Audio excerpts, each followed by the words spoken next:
আপনারা যারা এখনও আমাদের চ্যানেলটি সাবস্ক্রাইব করেননি কাইন্ডলি সাবস্ক্রাইব করবেন। আর হ্যাঁ, আপনাকে নতুন নতুন আপডেটের জন্য পাশের বেল আইকনটি প্রেস করতে হবে। শীতকালীন শাকসবজির মধ্যে মটরশুঁটি প্রায় সকলেরই খুব প্রিয়। অনেকেই মটরশুঁটি কাঁচা খায়, আর রান্নায় তো মটরশুঁটি দেওয়া হয়েই থাকে। এটি একটি পুষ্টিকর ও সুস্বাদু সবজি, কিন্তু এবার বাজার থেকে মটরশুঁটি কেনার আগে সাবধান, কারণ মটরশুঁটি আপনার চিন্তা শক্তি দুর্বল বা নষ্ট করে দিতে পারে। অন্তত এমনটাই দাবি করা হয়েছে সাম্প্রতিক মার্কিন এক গবেষণায়।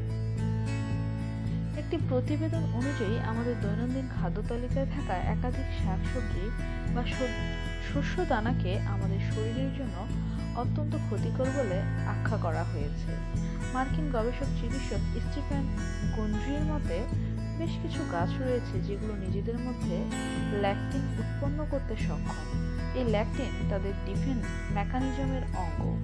এই ল্যাকটিন কীটপতঙ্গের হাত থেকে ওই গাছালিগুলিকে বাঁচাতে সাহায্য করে। এই ল্যাকটিনের সংস্পর্শে এলে কীটপতঙ্গের শরীর কার্যক্ষমতা হারিয়ে ফেলে, আড়ষ্ট হয়ে যায়। স্টিফেন জানান, মটরশুঁটি, টমেটো, শসা, সয়াবিন, চীনাবাদাম, কাজু, শুকনো লঙ্কার মতো শস্যদানায় ল্যাকটিনের প্রভাব বেশি থাকে। মার্কিন গবেষকদের মতে, এই ল্যাকটিন মানবদেহে প্রবেশ করলে তা শরীরে অ্যালার্জি, ব্রেন ফগের মতো সমস্যা তৈরি করে। অনেক ক্ষেত্রে মানসিক অবসাদেরও কারণ এই ল্যাকটিন। গবেষকদের মতে, ল্যাকটিন রক্তের মাধ্যমে মস্তিষ্কে পৌঁছালে তা আমাদের চিন্তা শক্তি দুর্বল বা নষ্ট করে দিতে পারে। ভিডিওটি অবশ্যই আপনি আপনার ফ্রেন্ডসদের সাথে শেয়ার করবেন।